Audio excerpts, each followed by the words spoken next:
നമസ്കാരം. ഇന്ന് acute kidney ഇഞ്ചുറിയെ പറ്റിയിട്ടാണ് നമ്മൾ ഡിസ്കസ് ചെയ്യാൻ പോകുന്നത്. നമ്മളോടൊപ്പം ഉള്ളത് ഡോക്ടർ വിഷ്ണു സാറാണ്. SUT പട്ടം ഹോസ്പിറ്റലിലെ കൺസൾട്ടൻറ്റ് നെഫ്രോളജിസ്റ്റാണ്. നമസ്കാരം ഡോക്ടർ. എന്താണ് സാർ അക്യൂട്ട് കിഡ്നി ഇഞ്ചുറി എന്ന് പറഞ്ഞാൽ? അക്യൂട്ട് കിഡ്നി ഇഞ്ചുറി അഥവാ പെട്ടെന്നുള്ള വൃക്കസ്തമനം എന്ന് പറയുന്നത് സാധാരണഗതിയിൽ പ്രവർത്തിച്ചുകൊണ്ടിരിക്കുന്ന വൃക്കയ്ക്ക് അസുഖമൊന്നുമില്ലാത്തൊരു വൃക്കയ്ക്ക് പെട്ടെന്ന് തകരാറ് സംഭവിക്കുന്നതാണ്.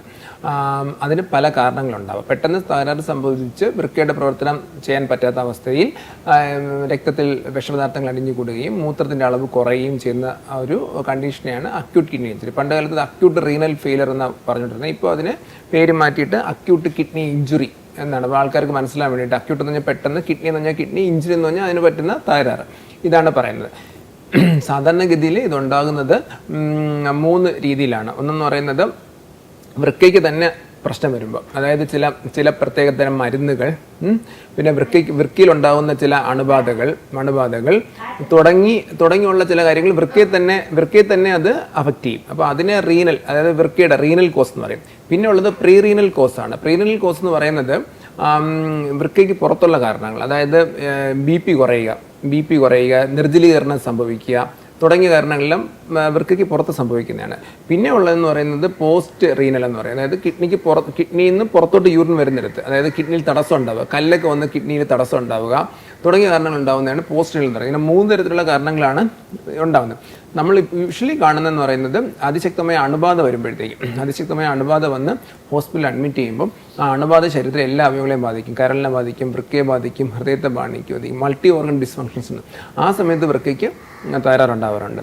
പിന്നെ ഉണ്ടാകുന്നത് എന്തെങ്കിലും പെയിൻ കില്ലേഴ്സൊക്കെ, അല്ലെങ്കിൽ കിഡ്നിക്ക് ദോഷമുള്ള എന്തെങ്കിലും മരുന്നുകൾ, പെയിൻ കില്ലേഴ്സ്, ചില പ്രത്യേകതരം നാട്ടുമരുന്ന്, അതൊക്കെ കഴിച്ച് വരുമ്പോൾ വൃക്കയെ ചിലപ്പോൾ ഇങ്ങനെ ബാധിക്കാറുണ്ട്. പിന്നെ പാമ്പ് കടി ഏറ്റ് കഴിഞ്ഞാൽ അത് വൃക്കയെ, അണലിയുടെ വിഷമൊക്കെ വൃക്കയെ ബാധിക്കുന്നതാണ്. ഇങ്ങനെയുള്ളതാണ് നമ്മൾ സാധാരണഗതിയിൽ കണ്ടുവരുന്നത്. ഓക്കെ സാർ, ഇത് പ്രത്യേകം ഏജ് ഗ്രൂപ്പ് അങ്ങനെയുണ്ടോ? ഇന്ന ഏജ് ഗ്രൂപ്പ് കഴിഞ്ഞിട്ടാണ് വരുന്നത്? കിഡ്നി ഇഞ്ചുറിക്ക് അങ്ങനെ ഏജ് ഗ്രൂപ്പ് ഇല്ല. എന്നിരുന്നാലും ഈ പ്രായമുള്ള ആൾക്കാരിലാണ് ഇത് വരാൻ കൂടുതൽ കാരണം. വേറൊന്നും കൊണ്ടല്ല, അണുബാധയൊക്കെ വരുമ്പോൾ ഹെൽത്തി ആയിട്ടുള്ള ഒരാൾക്കാർക്ക്, യങ്ങായിട്ടുള്ള ആൾക്കാർ പിടിച്ചേക്കാനുള്ള ശേഷി കൂടുതലാണ്. പ്രായമുള്ളവരാകുമ്പോൾ ഓൾറെഡി അവർക്ക് വേറെ കുറച്ച് അസുഖങ്ങളൊക്കെ ഉള്ളതുകൊണ്ട് കിഡ്നിയും കൂടെ കേടാനുള്ള സാധ്യത കൂടുതലാണ് കണ്ടുവരുന്നത്. നമുക്ക് എന്തൊക്കെ പ്രിക്കോഷൻസ് എടുക്കാൻ പറ്റും ഇതിപ്പോ വരാണ്ടിരിക്കാൻ? അങ്ങനെ വരാണ്ടിരിക്കാൻ വേണ്ടി പ്രിക്കോഷൻ എടുക്കാൻ എന്ന് പറയുന്നത് അക്യൂട്ട് കിഡ്നിയിൽ ഓരോ കോസ് വെച്ചിട്ടാണ്. പലരും മെഡിക്കൽ സ്റ്റോറിൽ നിന്ന് വേദന സംഹാരങ്ങളൊക്കെ വാങ്ങിച്ച് കഴിക്കാറുണ്ട്, തലവേദന അതെന്ന് പറഞ്ഞിട്ട്. അങ്ങനെ കഴിക്കുമ്പോൾ ചിലപ്പോൾ ഇങ്ങനെ വൃക്കയ്ക്ക്, അപ്പോൾ അങ്ങനെയുള്ള ദുശീലങ്ങൾ ഒഴിവാക്കുക. ഡോക്ടറിന്റെ പ്രിസ്ക്രിപ്ഷൻ അനുസരിച്ച് ഡോക്ടർ പറയുന്ന പോലെ മാത്രം മരുന്ന് കഴിക്കുക എന്നുള്ളത്. പിന്നെ ചില നാട്ടുമരുന്ന്, അങ്ങനെ ചില ഒറ്റമൂലികൾ, ചില സിദ്ധ മരുന്നുകളിലൊക്കെ, നീറ്റ് മരുന്നൊക്കെ പറയുന്നതിലൊക്കെ മെറ്റൽ കണ്ടന്റ് ഉണ്ട്. ഈ അടുത്ത കാലത്തായിട്ട് കാസർഗോഡ് നിന്ന് നിയമവിരുദ്ധമായിട്ട് തന്നെ ഒരു ഗവൺമെന്റ് അനുമതിയൊന്നും ഇല്ലാതെ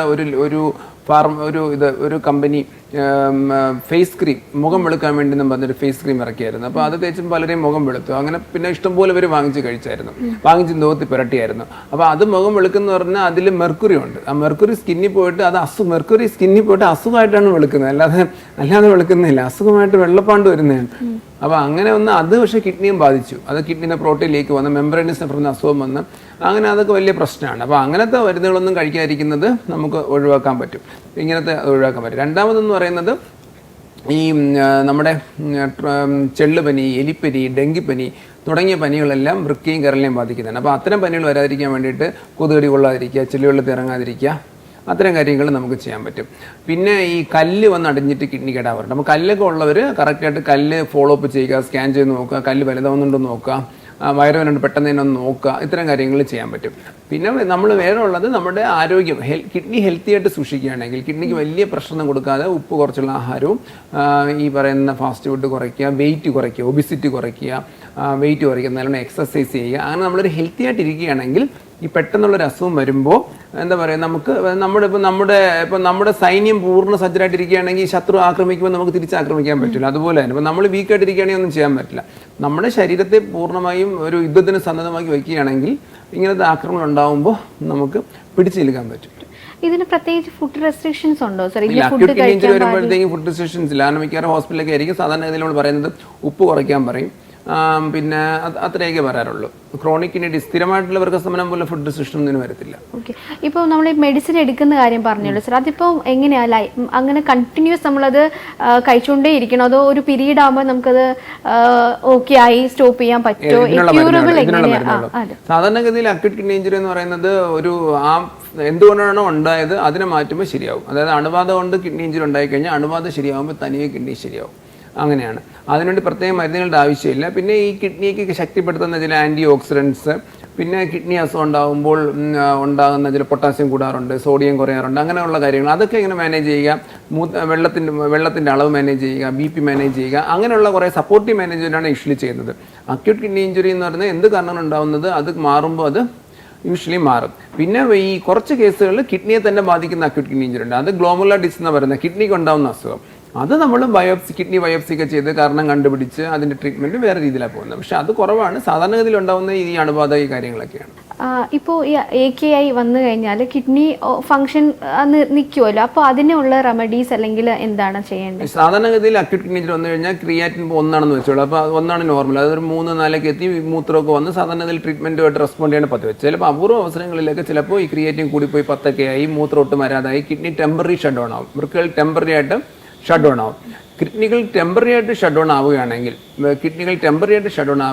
നമുക്കൊന്നും ചെയ്യാൻ പറ്റില്ല. കാരണം കിഡ്നിയാണ് നമ്മുടെ ശരീരത്തിലെ വിഷപദാർത്ഥങ്ങൾ മൂത്രത്തോട് പുറത്ത് കളയുന്നത്, നമ്മുടെ പൊട്ടാസ്യം പുറത്ത് കളയുന്നത്, ആസിഡ് പുറത്ത് കളയുന്നത്, കുടിക്കുന്ന വെള്ളത്തെ പുറത്ത് കളയുന്നത്, ശരീരത്തിൽ നീര് വരാൻ നോക്കുന്നത് കിഡ്നിയാണ്. ഈ പ്രവർത്തനം കിഡ്നി ചെയ്യാതിരുന്നാൽ ഈ വിഷപദാർത്ഥങ്ങൾ ഉള്ളിൽ കയറുകയും ഉള്ളിൽ അടിഞ്ഞുകൂടുകയും അത് ബാക്കി അവയവങ്ങളെ ബാധിക്കുകയും ജീവനാപത്താവുകയും ചെയ്യും. പിന്നെ വെള്ളം കെട്ടിക്കിടന്ന് ശ്വാസം മുട്ടലായി, ലങ്സിലൊക്കെ വെള്ളം കെട്ടി ശ്വാസം മുട്ടലുണ്ടായി വെന്റിലേറ്ററിലാവാനുള്ള സാധ്യതയൊക്കെ ഉണ്ട്. അപ്പോൾ 24 തൊട്ട് 48 മണിക്കൂർ വരെ നമുക്ക് മൂത്രം പോകാതിരുന്നാൽ ഇത്തരം സാഹചര്യങ്ങളെല്ലാം ഉണ്ടാവാം. അങ്ങനെയാണെങ്കിൽ നമുക്ക് ഇപ്പം അത് പക്ഷേ ഒരു വലിയ ഭാഗ്യമാണ്. ഇപ്പം നമ്മൾ കരൾ അങ്ങനെ പ്രവർത്തിക്കാനാവുകയാണെങ്കിൽ നമുക്ക് കരൾ മാറ്റി വയ്ക്കുകയേ വഴിയുള്ളൂ, അല്ലേ? ഇപ്പം പെട്ടെന്ന് ഇപ്പം അറിയാമല്ലോ, ചില കുമിളൊക്കെ കഴിച്ചിട്ട് കരളെല്ലാം പെട്ടെന്ന് കേടാവാറുണ്ട്. അക്യൂട്ട് ലിവർ ഫെയിലർ എന്ന് പറയും. അല്ലെങ്കിൽ ചിലപ്പോൾ ഹെപ്പറ്റൈറ്റിസ് A വന്നു, B വന്നു പെട്ടെന്ന്. അപ്പോൾ അങ്ങനെയാണെങ്കിൽ നമുക്കൊന്നും ചികിത്സയില്ല. ആക്ച്വലി ഒന്നുകിൽ ഉടനെ കരൾ മാറ്റി വയ്ക്കുക, അല്ലെങ്കിൽ ആളിൻ്റെ ജീവൻ നഷ്ടപ്പെട്ടു. ഹൃദയം അങ്ങനെ തന്നെയാണ്. പെട്ടെന്ന് ഹൃദയം ഒരു വലിയ അറ്റാക്ക് വന്ന് രക്ഷിക്കാൻ പറ്റാതെ വന്ന് ഹൃദയം നിന്ന് പോവുകയാണെങ്കിൽ പിന്നെ ഒന്നും ചെയ്യാൻ പറ്റില്ല. നമുക്ക് ഹൃദയം ഉടനെ മാറ്റി വയ്ക്കാൻ പറ്റുമോ എന്നുള്ളത് മാത്രമേ ഉള്ളൂ. പക്ഷേ വൃക്കയ്ക്ക് എന്ന് പറഞ്ഞാൽ വൃക്ക 2 വൃക്ക ഒട്ടും പ്രവർത്തിച്ചില്ലെങ്കിലും 1% പോലും പ്രവർത്തിച്ചില്ലെങ്കിലും നമുക്ക് ഒരു മെഷീനുണ്ട്, ഡയാലിസിസ് എന്നൊരു ട്രീറ്റ്മെൻ്റ് ഉണ്ട്. അത് കണ്ടുപിടിച്ചതൊരു വലിയൊരു മെഡിക്കൽ സയൻസിൽ വലിയൊരു അച്ചീവ്മെൻ്റ് ആയിരുന്നു. ഡയാലിസിസ് മെഷീൻ വെച്ചിട്ട് അതിൻ്റെ പിറകിൽ വളരെ സ്റ്റോറീസ് ഉണ്ട് കണ്ടുപിടിക്കുന്നത്. നമ്മൾ ആ ഒരു മെഷീൻ വെച്ചിട്ട് ശരീരത്തിൽ രക്തം പുറത്തെടുത്ത് ആ രക്തം മെഷീനിൽ വെച്ച് പ്യൂരിഫൈ ചെയ്തിട്ട് തിരിച്ച് കയറ്റുകയാണ് ചെയ്യുന്നത്. അതുള്ളത് കൊണ്ട് ഒരു വൃക്ക ഇങ്ങനെ കംപ്ലീറ്റ് പ്രവർത്തിക്കായിരുന്നാലും അതിൻ്റെ ജീവൻ നഷ്ടപ്പെടത്തില്ല. നമുക്ക് ജീവൻ നിലനിർത്താൻ പറ്റും. ഇങ്ങനെ ജീവൻ നിലനിർത്തി കഴിഞ്ഞിട്ട് ഈ അസുഖമെല്ലാം ചികിത്സിച്ച് കഴിയുമ്പോൾ കിഡ്നി തനിയെ തിരിച്ച് പ്രവർത്തിച്ചു തുടങ്ങും. അപ്പം ഡയാലിസിസ് ഒക്കെ നമുക്ക് ഒഴിവാക്കാൻ പറ്റും. അങ്ങനെയാണ് ഈ ചികിത്സ ചെയ്യുന്നത്. നമുക്കിപ്പോൾ ഇതിലിപ്പോൾ മെയിൻ ആയിട്ടൊരു ബ്ലഡ് ടെസ്റ്റ് ക്രിയാറ്റിനാണ് നോക്കുന്നത്. അപ്പോൾ AKI അക്യൂട്ട് കിഡ്നി ഇഞ്ചുറിയെ പറ്റിയിട്ടാണ് നമ്മളെ ഡോക്ടർ ഇപ്പോൾ സംസാരിച്ചത്. എല്ലാവർക്കും മനസ്സിലായി കാണുമെന്ന് തോന്നുന്നു. Thank you doctor.